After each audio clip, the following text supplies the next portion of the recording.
Good morning, folks. It looks like the remnants of what happened to Konami are still interested in making games, and thankfully that is the case behind one of my most favorite RPG series ever, Genso Suikoden. If you don't know Konami, they're very famous for their Metal Gear Solid games, their Castlevania games, and that's exactly what we saw in the past few years with talent leaving Konami and ending up making their own thing. There's Koji Igarashi, who made Bloodstained, also on Kickstarter. That's been rather successful for him. There's the very famous Hideo Kojima making Death Stranding. I'm sure it was successful in some capacity. I just don't know too much about it. So there's plenty of talent from Konami wanting to go back and making their games. So I'm just happy. I'm wondering why it took so long to make Genso Suikoden finally. And they're going to Kickstarter as well.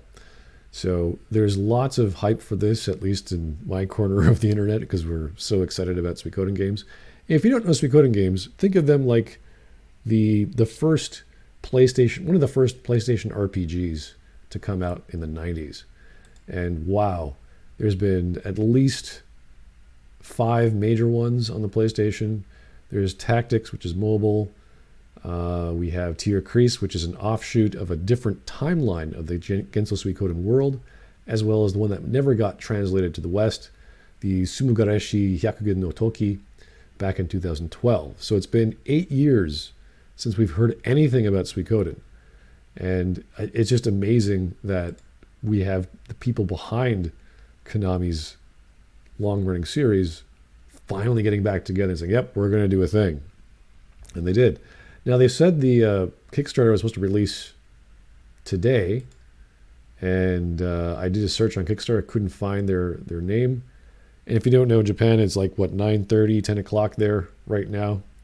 So maybe they're burning the midnight oil. Maybe they're getting ready, making a big deal about this Kickstarter project. But if you don't know anything about this game, and there's very little information right now, called Eiyuden Chronicle, it's a 2.5D looking game. So you have this gorgeous artwork. It looks like a Valkyrie profile style look. A lot more smaller characters. The fighting is, the combat is kind of like a 2.5D perspective. You have your characters all surrounding the screen, looking at the focus, which is the enemy you're attacking. Could just be a boss fight. That's one of the great things about Suikoden. You have 3 kinds of fighting. You have war battles, you have one-on-one, and you have your traditional RPG mechanic, turn-based combat.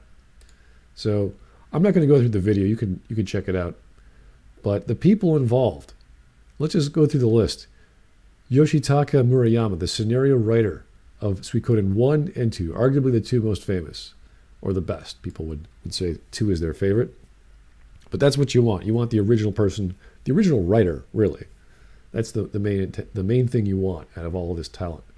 Then you have the lead artist, Junko Kawano, from Suikoden 1 as well. I don't know Arca Last and 4. Suikoden 4 we don't talk about too much. It wasn't a horrible game. It just wasn't the most popular. Didn't hit all the notes we wanted from a Suikoden game. A little different.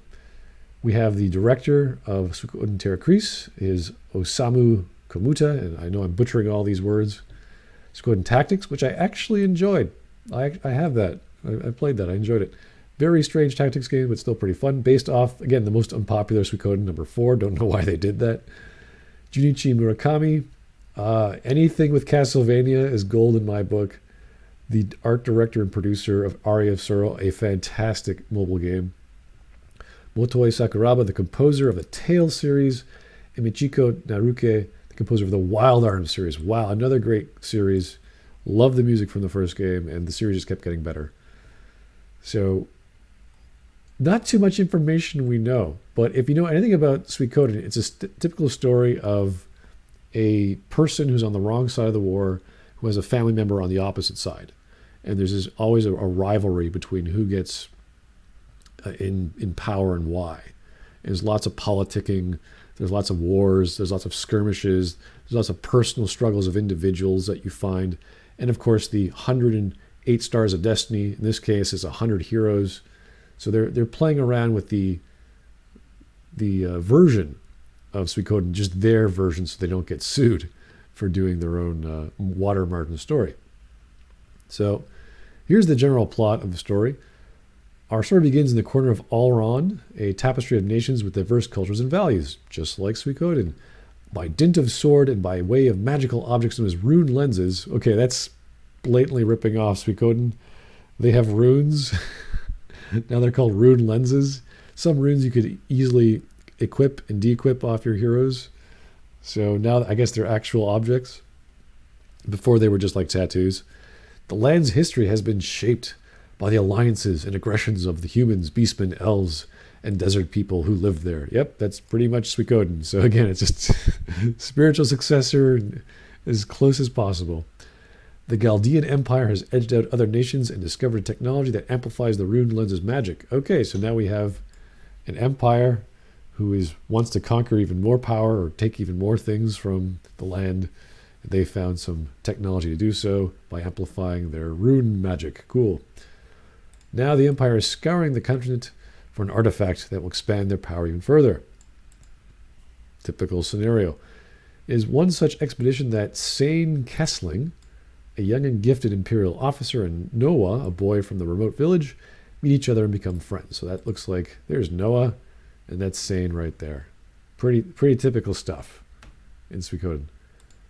However, a twist of fate will soon drag them into the fires of war and force them both to re-examine everything they believe to be right and true.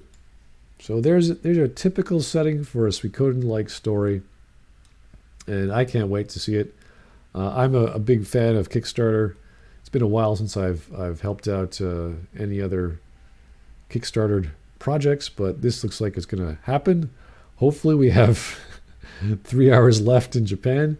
Maybe they're targeting the American market. I'm not sure. This sounds like more of an Eastern thing, so maybe they're really, really waiting for that 12 o'clock midnight release, or maybe they're just not ready. Who knows? But I'm excited.